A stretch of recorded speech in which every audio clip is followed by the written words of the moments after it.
Hey everybody, this is Mikedot and welcome back to the channel. I'm here today with my bro Afromania. How you doing? I am fantastic, my man, and a little tired. So, because something just got announced and we're going to talk about it.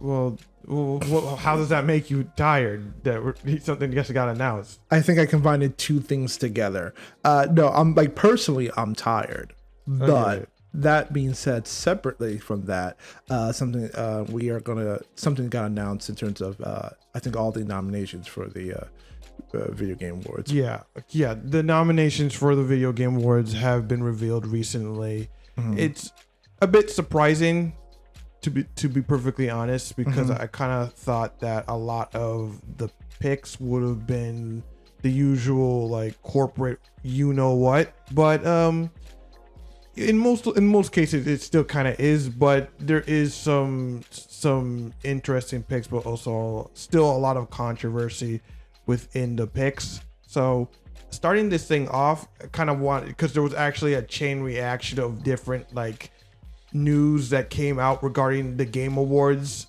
and that had a lot of discussion going online. And to kick things off, the first thing that really sparked a lot of discussion was the announcement that DLC expansions and remasters and remakes are now eligible for all categories at the Game Awards.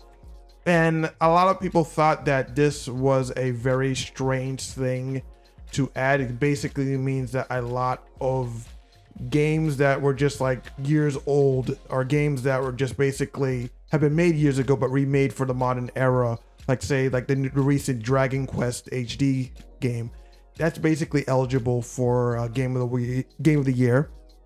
And a lot of people think that shouldn't be. A lot of people thought that it would have been nice if they had a separate category for these things, but allowing these games to be in every like every other category basically means that a lot of games, or a lot of slots, could be taken up for newer games that a lot of gamers feel would be more worthy of having that position. And what do you think so far? Okay, so you talked about this is the first time they're doing this, correct? Yeah, I believe for the so. Video Game Awards. This not anything recently. All right, so the only thing that I can equate this would be to the Oscars, and I was actually doing a little research to find out if anything that was been remade back in the day was ever nominated for award, and clearly there were actually a couple. So a couple of movies that I've noticed, they said like True Grit was a Coen Brothers 2010 remake from a John Wayne classic that also received 10 Oscar nominations. Scent of a Woman was Al Pacino was actually earned 2 Oscar nominations. The Fly, a movie that was made back in 1987, won the Academy Award for Best Makeup and a BAFTA Award. And the only movie to be remade to actually win Best Picture was The Departed, was Martin Scorsese, which was a remake from The Internal Affairs. I think it was a Japanese movie from 2002. So if we're going based on that sediment, for me, I'm not totally against remakes entering into it, as long as those remakes bring something a little bit different that was not originally brought from the original. Now, I think the fact, because these are brand names that have been touched on a long time ago, like you said, 10 years ago. I think mostly the Final Fantasy VII remake is the one up in, I believe, one of the nominations, correct? Yes. Best game. Yeah, Game of the Year. Game of the Year. Yeah. I mean, I understand what you're saying, because I feel like that's a little bit more of a. There's enough change in it. I think there's enough robust and change in it that is a little bit different from the first game. Obviously, because it's action based now. Yeah, it's action based, and there's a lot more added to it in terms of story. There's a lot more narratives, there's a lot more story, there's a lot more clarity in it, as well as and it does little things different from the first game as well, correct? So yeah, obviously. Clearly. So Well, like in a game like that, I really feel it needs another like descriptor for it, because I know the whole issue with remakes, remasters, like it's a messy thing. I feel like, yeah, like you said, it obviously does a lot things different from the original game many years ago. I feel like games like that should be called reimaginings or something to that effect, because it literally reimagines the original game, but in a different way. I think what people have an issue with it is just the name that's attached to it. Of course. More than the game itself. Yeah. It's just the name. But I think, like I said, if the game and the gameplay, the narrative, and the story driven, and the acting is good enough, yeah, it should be in there for best game. I have no issue with that. Yeah. Yeah, and I do agree. That's perfectly fine. But then again, then you have the issue of, I believe the other game that was revealed was Elden Ring Shadow of the Erdtree, which again, that is completely just a DLC add-on to, you know, like the original Elden Ring game. And some people will argue that, well, there's so much content in that game that it could be considered as a brand new game. And that's true. There is a lot of content packed into the new Elden Ring DLC, but it's still DLC. You still need to own a copy of Elden Ring in order to play it. That would be like saying that Monster Hunter World Iceborne should be considered a separate game, despite the fact that you still need to own a copy of Monster Hunter World in order to play it. I understand that. No, and I get that sentiment, because you still feel like it's an expansion. But like you said, I think it really depends on how you determine the length of a DLC, how you determine the length of DLC, because at the end of the day, it's pretty much really, I think when it comes to that, it's like, how long do you go on in games? Because normally DLCs can last for about like an hour, you know, depending on what the games are. Again, I have not played this expansion to Elden Ring, but how long do you know how long this DLC can go on from, in terms of like game length, and how in terms of content and game length, like how much game time can you get from that DLC with Elden Ring?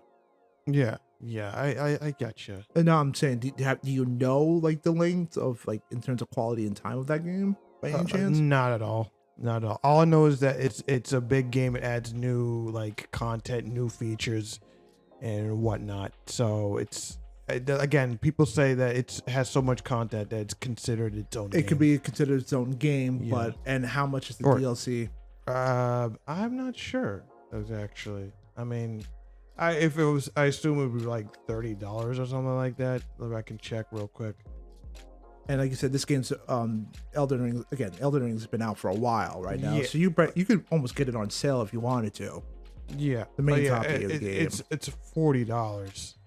That's also like the price of a, like, you know, a game right there. Yeah. How long did you? Again, how old is Elden Ring? Again, well, Elden Ring Came out what? I mean, let me check right here. Oh Jesus.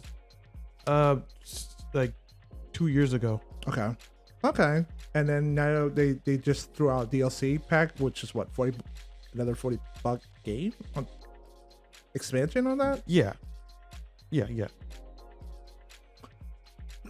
Again, it's a weird topic, because as long as if it's good and it feels like it's deserving. I mean, again, I haven't played it, so I wouldn't know. Again, it really just comes down to just the whole iffy thing of a game basically getting a second chance of getting Game of the Year just because it had a really, really good DLC, because the game already won Game of the Year at what already.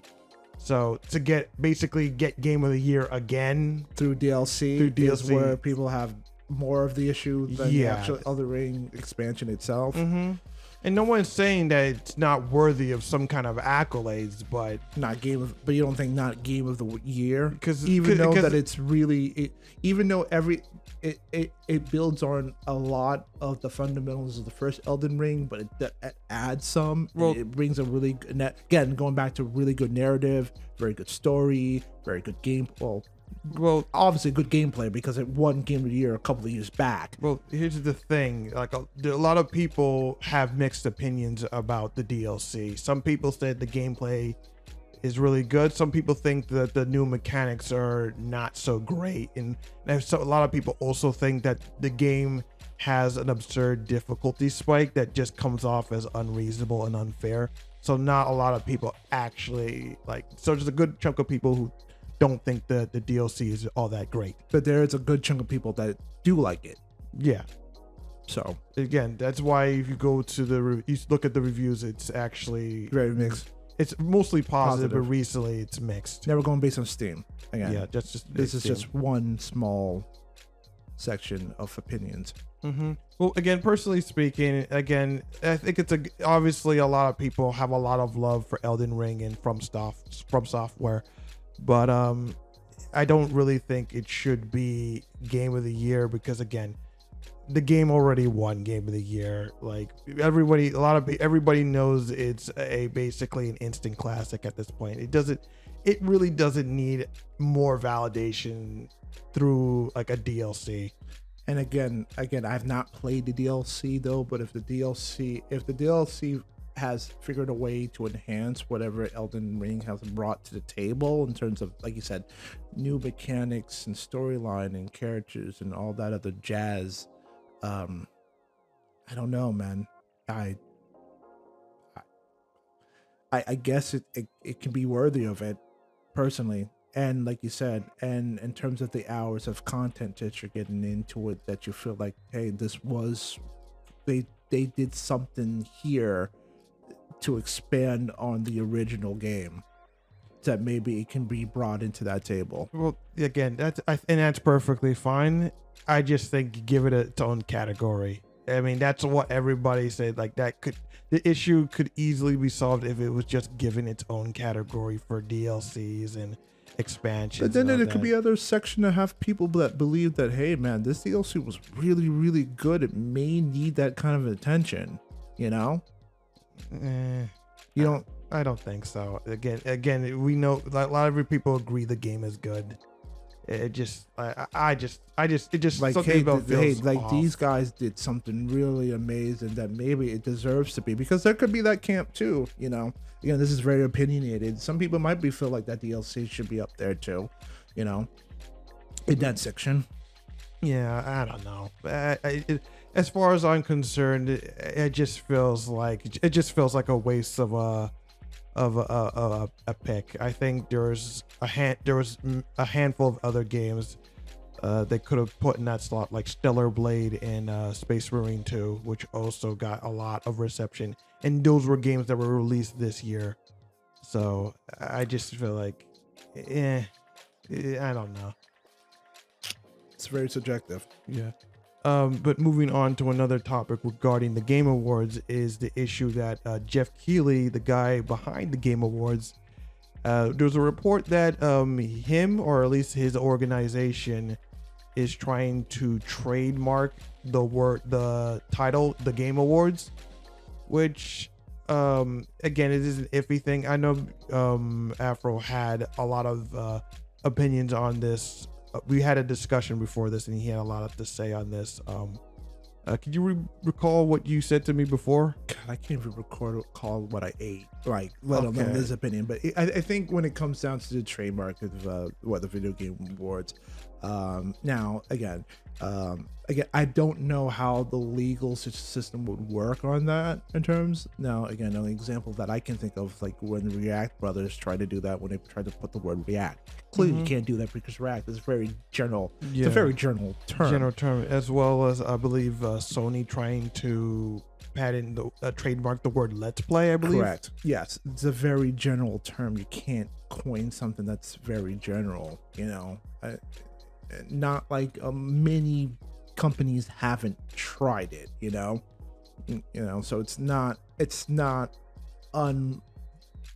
Thank you. It's not very unusual for companies to sit down and do that, though. But If that were to even go into trademark patents, I think it would honestly get rejected because again, you can't coin game. You can't coin awards. That's everything. That everybody has awards to it, so you can't really sit down and coin that. However, you can coin like TGA. That's coinable. Well, VGA. I mean, sorry, VGA. Or the video game award, or VGA. Yeah. Or the video game awards. That honestly is coinable because that means really nothing. Kind of almost like KFC. Yeah. Everybody knows Kentucky Fried Chicken, but it's just really KFC. You can't because at the end of the day, you can't really coin Kentucky or fried or fried chicken. Really, like, you can't really sit down and do that. That's why you go with KFC. But by this point, everybody would know what it is at this point, which I think even a lot of like award shows are now doing that, other than the Oscars, because you know what the Oscars are, right? Yeah, of course. It's an award show, but you know it's Oscars. But I think even a lot of award shows are starting to now go that route. They're not actually saying the Country Music Awards; they'll be saying the TCAs right now. So everybody's kind of going that realm for trademark issues and stuff like that. So but yeah, to be able to coin the actual video game awards, I don't think that's gonna pass in court again. But I'm not a lawyer, so I don't know. Yeah, well, again, like you said, like this happens a lot. And another thing is that, like, I have nothing against Jeff wanting to protect his brand, because that's really why you kind of do this. Exactly. Some people are suggesting that the reason why him and his organization is trying to put a trademark on the Game Awards is because there is an upcoming fan-made Game Awards called the Real Game Awards. That's a terrible name. Yeah, I know. Still a terrible name. I mean, yeah, like shout out to Stuttering Craig. Shout out to him. No, I've been listening to him for almost a decade. Great guy, makes fantastic content since days of Screw Attack when Game Trailers was back on the day. Yeah, fantastic dude. Terrible name. Please change it. I think I do think there's some people who also do agree that the name of the Real Game Awards, I think it's TRGA. That's what they're gonna abbreviate to. I still think it needs to something that stands out just a little bit more than that, just to avoid any real controversy. Yeah, and I don't. And again, and as much as I am looking forward to this, the Real Game Awards. When's that? It's still in the works right now. There's no set date. They're still working on it.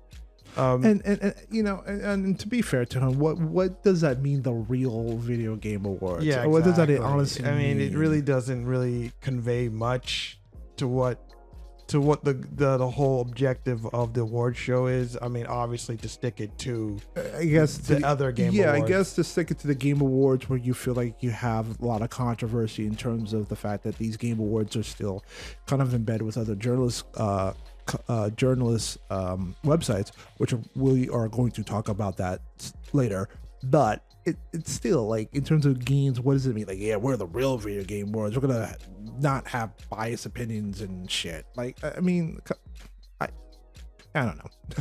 I mean, yeah, I know. But I mean, again, I don't really think they're doing that just to spite them or to make sure that nobody can make Game Award shows ever again. And even like you said, I feel like this would be rejected by the trademark office or whatever.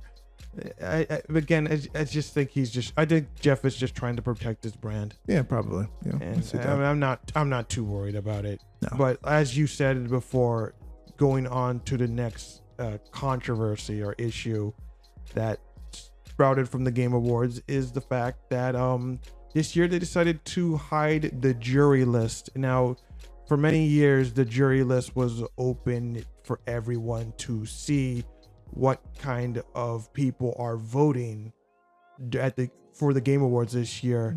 And just to note that each year the audience only has like 10% voting power, while the jury has 90% voting power. And of course, with the current discourse that's going on in the gaming landscape around, a lot of people find this a bit shocking.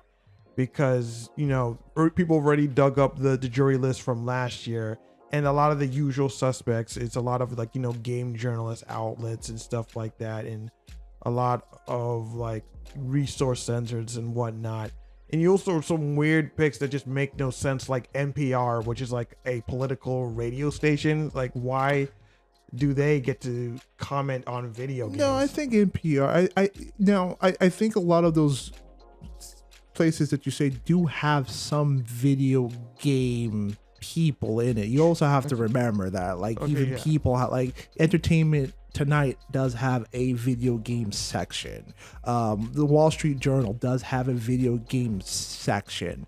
Granted, we don't know them for that, but they do have sections for that. Yeah, and that's fine enough. But again, you really, is that really the people you want to have an opinion rather than a dedicated gaming? Like, well, if they've bounced around from those again, and now maybe this kind of feeding into your point, if they were from those industry points, and if they have the experience within the industry, remember, they've all worked in certain parts of those industry, and now, like you said, the more mainstream outlets probably want to hook up with one of those people to the industry to kind of build on to their publications. So as long as they have the credibility, I have no issue with that. Like, if you are from the Wall Street Journal, but you do talk about we have a video game section dedicated to Wall Street Journal that relates into business in some way, I have no issue with that. Okay, yeah, okay, I get you. I mean, when you bring that up, the first person that comes to mind that fits the bill is Jason Schreier. Again, he's a guy who started at Kotaku, and I really don't like the guy on certain like social opinions, but it's hard to deny that he has done some good work in the past, especially when it comes to his investigative stories. But yeah, he's now working for like Bloomberg and stuff like that. So yeah. So yeah, I get it. It's just I just feel a lot of people just feel like a lot of these like gaming news like outlets are obviously kind of like very biased in what they consider as a good game, and especially this year there has been a lot of friction between like gaming journalists and gaming news outlets and the gaming community at large, feeling that they are not feeling represented. And because as a journalist, your job is to be a mouthpiece between the gaming community and the gaming companies, and a lot of people don't feel like they truly represent the gaming community. Well, I mean, again, going back to your topic, so the reason now, like I said, this is the first time they've ever hidden the jury from the public, correct? Yes. Yeah. So I feel like my only take, and again, this is my only take, and maybe I'm thinking from the minds of Keeley and the representation. I feel like because, like you said, there is so much friction between video game journalism and the gamers themselves, between having that friction and the fact that a lot of gamers feel like these journalists are in the pockets of these said gamers, because I get it, it's very tough. They want to be able to get a hold of these access. They want to be able to review these games. This is how they make their bread and stuff like that. But because they've been so catering to what you call maybe not some best games, people feel like, well, that I play this game, this doesn't feel right and stuff like that. I feel like coming from Keeley's point of view, I think maybe that they wanted to kind of cover and protect the names. God forbid because like you said, gamers can be very, very passionate about the games that they want to represent, that they feel they were afraid that they didn't want these, not more for the criticism, but more for the harassment angle. I think that's where their mind, I'm not saying that's correct, I think that's where their mindset was going to, in terms of being able to in terms of to be able to comfortably vote for these games, or be able to have these games being represented. So I think that was probably their mindset of now hiding it, especially because, again, this whole year has been pretty volatile in terms of how games have been represented between fans and between journalism. So I think they just looked at just how hot the atmosphere has been, and they feel like maybe that be the best way just to protect it and feel like they shouldn't be known, which based on that feels like it's backfiring. Well, for the most part, because like again, there people have already like figured out who's probably a suspect on the jury list, because pretty much all you have to do is just bring up last year's jury list, and just see who the usual suspects are gonna be. And also, I believe at one point the jury list was already on there for this year, but they just hid it, I believe. Someone probably could correct me if I'm wrong. And again, the usual suspects are on the list, like IG and Kotaku and whatnot. Yeah. And again, for me, I don't really feel like it's like they're worried so much about like harassment, because like again, I said, like, if you truly feel that your opinions are justified, then I don't think that these juries should be worried about all these people coming at them and yelling at them and saying this and that, if they truly feel like their opinions are justified. And it's just kind of hard to really defend a lot of the game journalists that are probably going to be on the jury list, especially considering just seeing how these game journals act on Twitter or X or whatever you want to call it. And then they basically treat every little ounce of criticism as harassment. So it's really hard to say what is considered harassment in their eyes and ears, because like, again, anything that's just like construed as negative is just harassment, and they immediately go into hiding on Twitter. But that's neither here or there. Now, personally speaking, I think a good way to rectify any of this negativity with the jury list is basically to have some kind of reform. And I'm not alone on this. There was a post on Twitter, one guy saying, yeah, I'm not gonna really trust what the awards go to, because like, again, the jury list is loaded with a lot of same think, and there needs to be reform. And I think a good way to help reform that is to get some like Twitch streamers and YouTubers onto the jury list, make them have like, you know, like an 80, like a 40-40 split between the YouTubers and the game journals, and actually, yeah, 40-40. I mean, and 20% could go to the vote or whatever. I don't know. I'm just spitballing an idea, but I do definitely think that it would help the jury list if it had YouTubers and like an Asmongold or a Moist Critical or a Kai Cenat or a Shy Lily or an Iron Mouse, or or like Amaranth, or Maximilian dude, yeah, a Shroud, yeah, Ninja. No, I understand where you're going with it. I think my only issue with that, also thinking, because the same problems that people are having with the journalism side of things right now, with the group think side, you can easily have that same issue with the group think of your favorite YouTubers or your favorite streamers in terms of how people think. I mean, I think the reason why a lot of these people are very attractive in terms of personality, but because a lot of them have almost maybe the same values that you may have, right? You may kind of connect to them a little bit. So I'm not saying that they're unbiased or something like by that, but there is a certain degree where you can feel that sometimes maybe their passion, and I don't want to say biases, as their other opinions can maybe not always be correct. Again, video games are still an art, and art is still very subjective.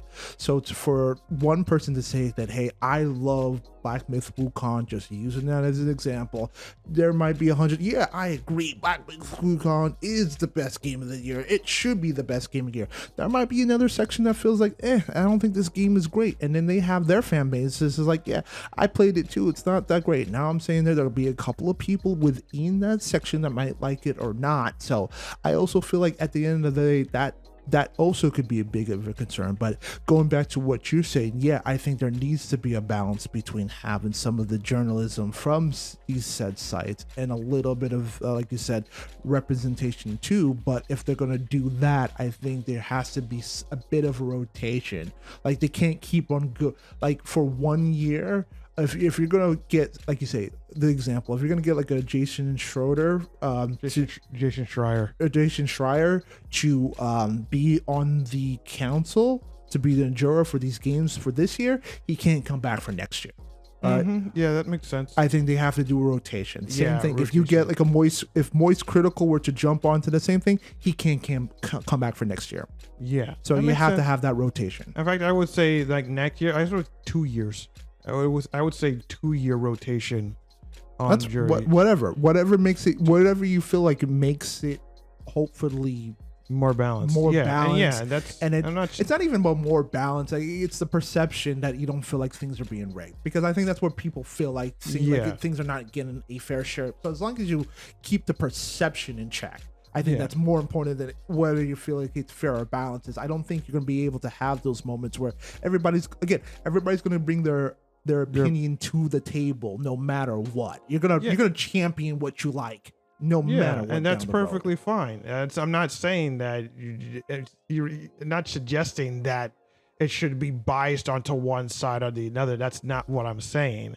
I'm just suggesting that if we had more like YouTubers and streamers, people who play these games on the regular and show these games to massive amounts of people, I think it would give it a lot more of a, the picks were on the Game Awards I would feel a lot more justified as a link between what the industry likes and what the gamers like. And that's why I would suggest that it would be like I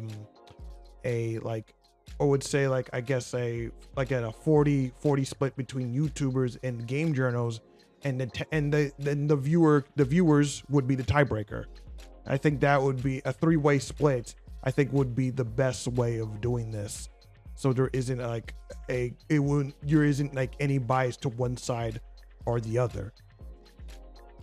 Now, in terms of, so you feel like the gamers should get more of a say in this? Just a little bit, not as much, not like total control. Like again, like maybe bump it up to like 20% rather than 10 or something, or maybe you could stay at 10%. I think it stays at 10. Yeah, and then think you keep it at 10, and then I guess in terms of how would you split the other 50? I'm not sure how they would balance that. Again, I would just say like, I don't know. I guess 40-40, right? Yeah. Yeah. What do you 40-40? Yeah. That's how I would do it. That doesn't make that's only 90. Yeah. I don't know. Math. I don't know. It's just again, it's just spitballing idea. So don't worry about the math. But yeah, I just think that when it comes right down to it, it really just comes down to just making sure that it's as transparent as possible. Because at the end of the day, that's all we want is just transparency, and just hiding the jury list because of unspoken reasons doesn't help anybody. It just helps it just causes more tension between the gaming industry and the gamers themselves.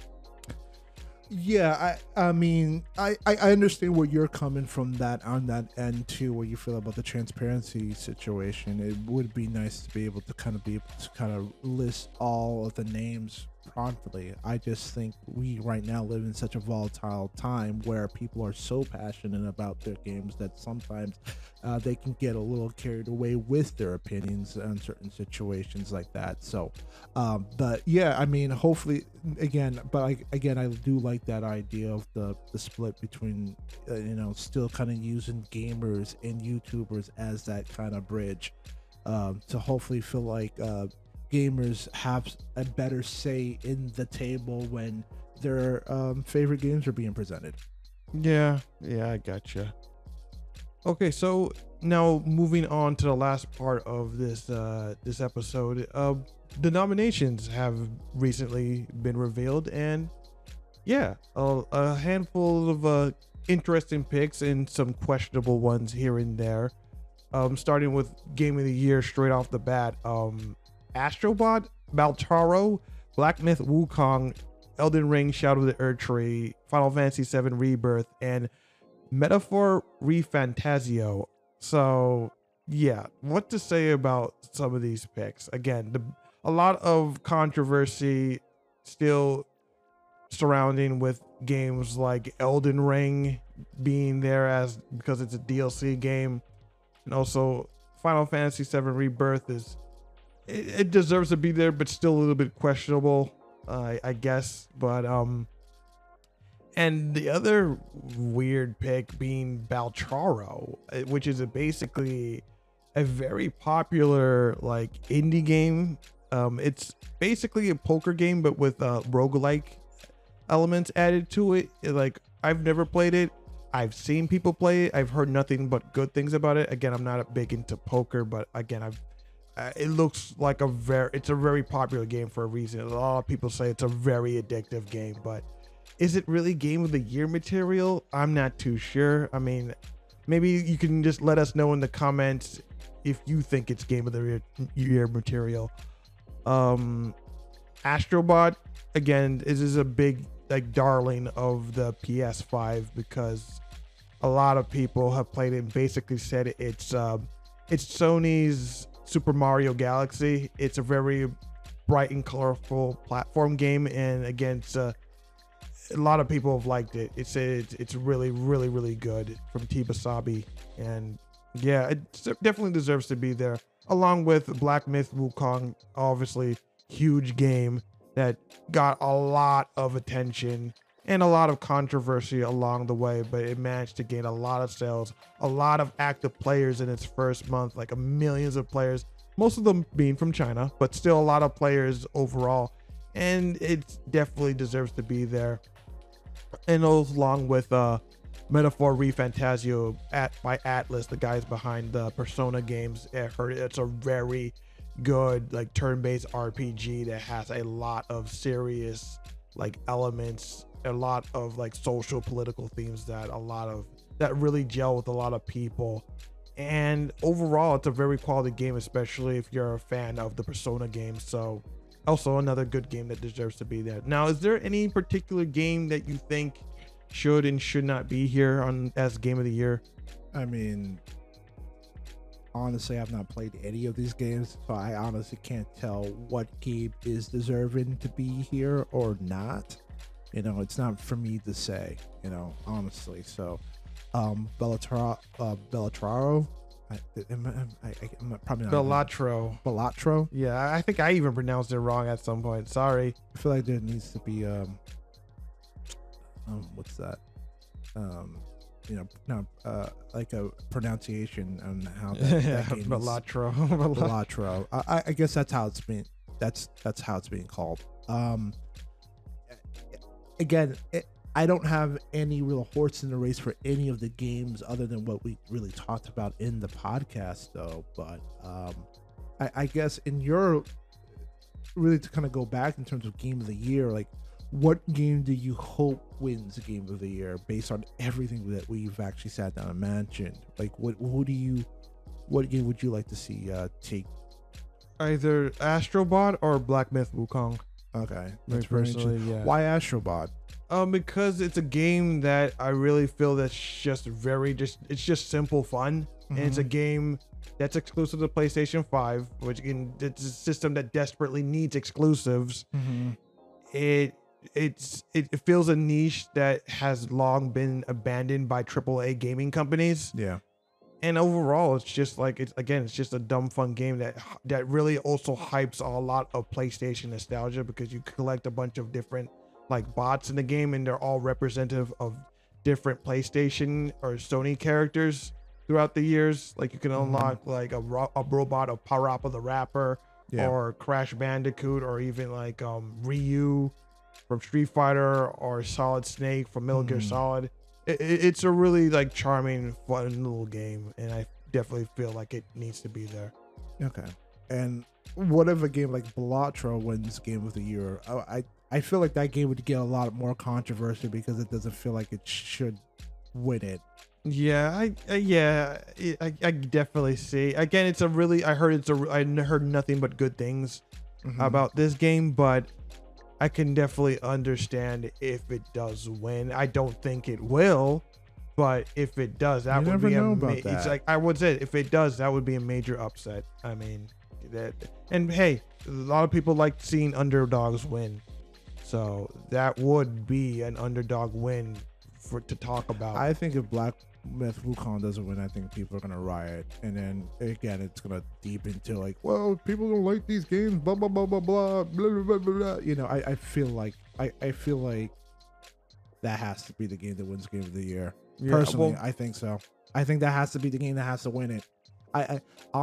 As much I think, again, like you said, as much as these games are, like you said, are fun, I feel like Black Myth has to take it.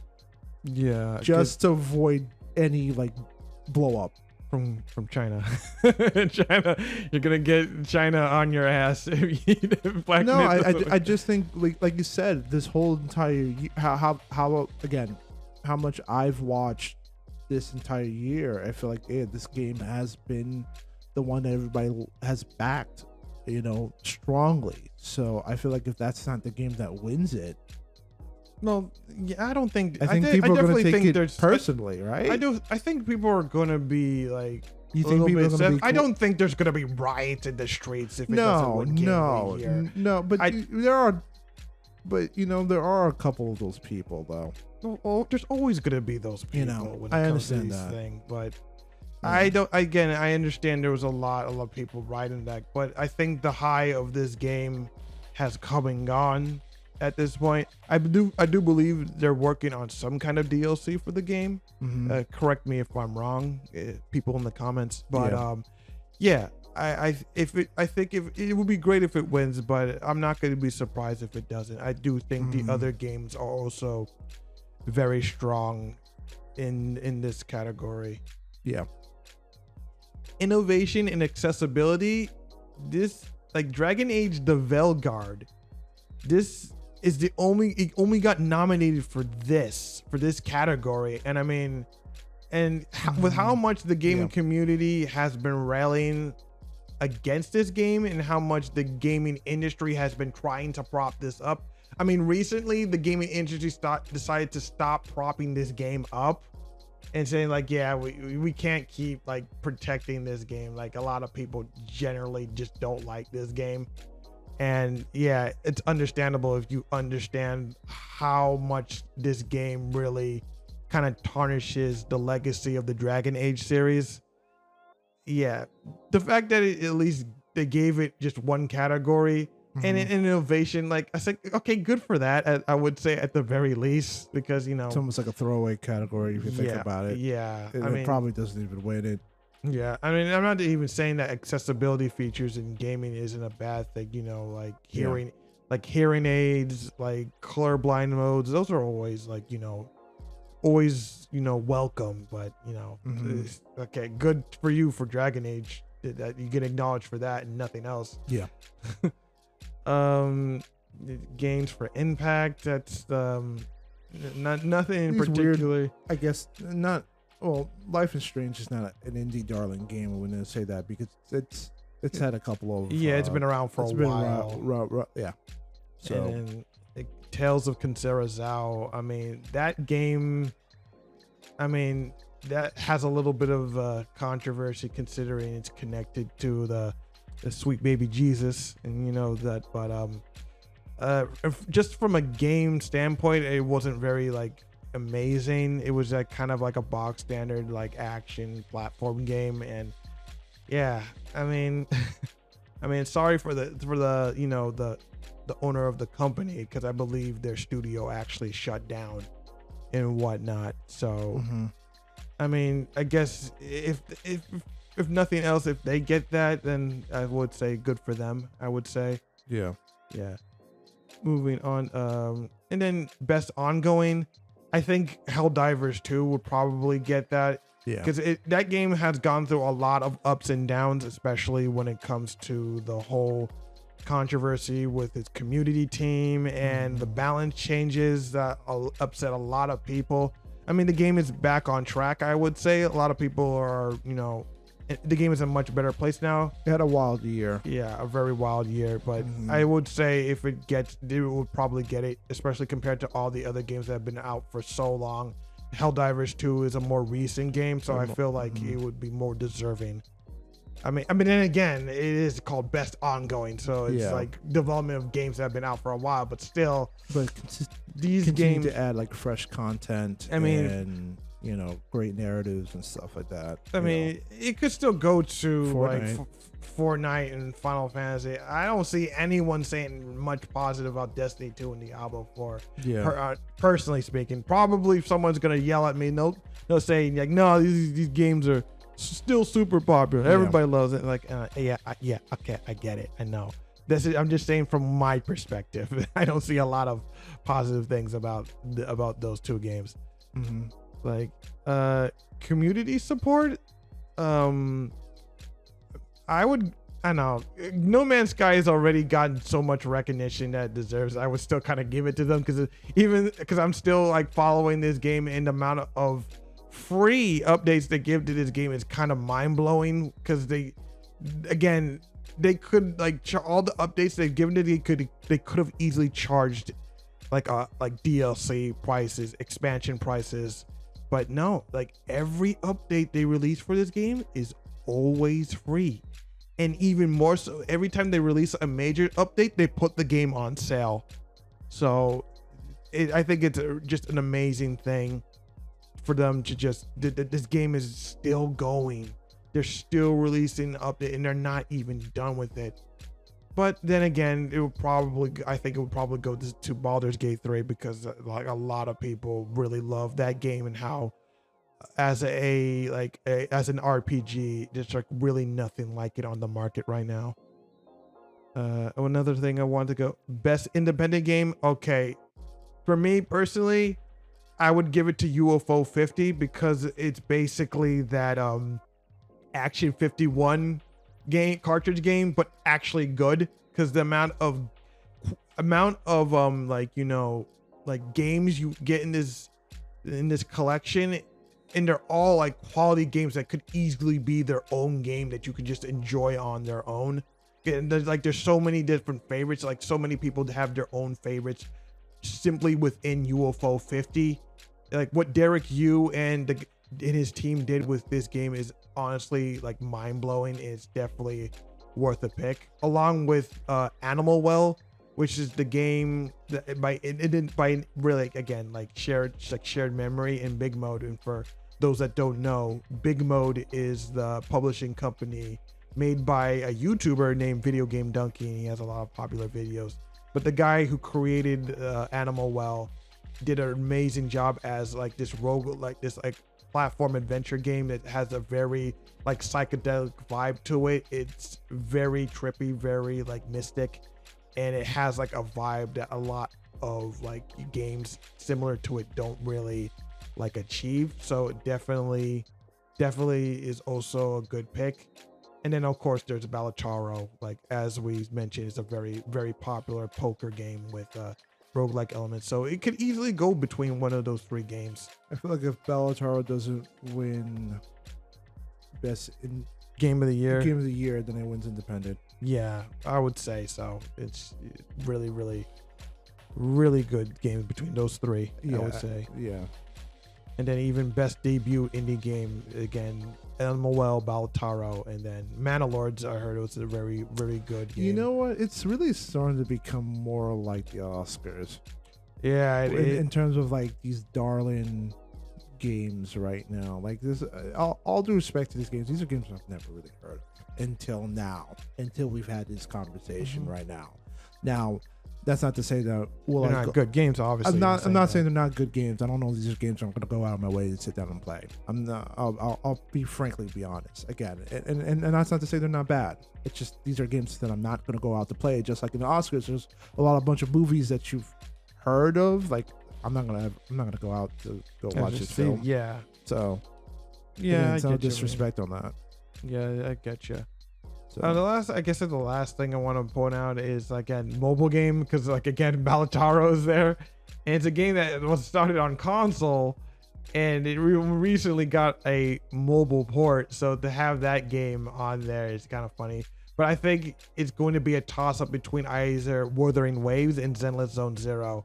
A game like, I know me and Afro have played a lot of Zenless Zone Zero, and I personally play a lot of Wuthering Waves. These two games are just like really impressive, like action RPG games that really push the limit of what a mobile game can be, because the quality between these two games is, again, it's the same quality that you would get in a console game, and these games can be played on PC and console as well.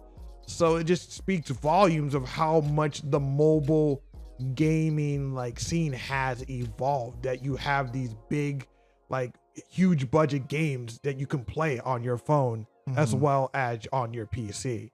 Yeah, it's just really impressive. I mean, and then for all other categories that can just kind of just give or take at this point, it's just like not really a lot of things that I would really be too interested in. I mean, is there anything in particular, any other particular categories that you would be interested in?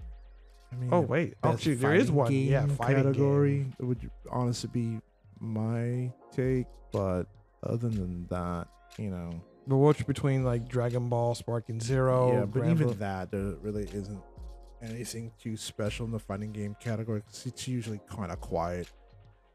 I mean, Multiverses is on there. Multiverse is on there. Surprisingly, it's a game that's kind of on its deathbed, to be perfectly honest. Yeah. I mean, I know WB Games report a lot of losses, and they're making a lot of last-ditch efforts to save the game. And it's a game that I played a handful of times. It's a good game, but it didn't really keep me like, you know, tied to it, because two big issues I had with the game was that it didn't have a lot of characters that really spoke to me. I mean, they started adding a lot more Cartoon Network characters like the Powerpuff Girls and Samurai Jack. Those are cool. I'm hoping they add more Cartoon Network characters. I definitely would see myself playing a lot more. And there was also the issue that unlocking characters without, like, you know, paying for them is just a massive headache. You're gonna have to put in a lot of hours just to unlock characters for free, and a lot of people want to do that, and it just makes for a very sour experience. Yeah, and that's really how I feel. I mean, there's a lot of other games we could discuss, but I think it's probably best to just like cut things off here, because we'd probably be talking for a little bit too long, and so it's best to just cut it off here. So yeah, the Game Awards 2024. I mean, what do you think? I'm just here for the trailers. yeah, it is. I am. Again, yeah, I'm just here for the trailers. In fact, I'm just gonna preface this by saying this: I'm probably not gonna watch it live. I'm probably just gonna watch it after the fact, just so I can skip through everything and just skip through all the crap, and not having to worry about long speeches and long ads, because I just want to see the game trailers. And then for all the nominations or who wins, I can just see it afterwards. That's all that really matters. So what do you think about the Game Awards here? Do you feel like it's straved in a lot of controversy? Do you think it's just like par for the course this year, that a lot of changes are being made? Do you feel like not enough changes are being made? So yeah, just let us know in the comments below. And that's all we have to say for this video. If you like what we do here, please rate, comment, and subscribe. I'm Mikedot with Afromania, and we are saying peace. Take care.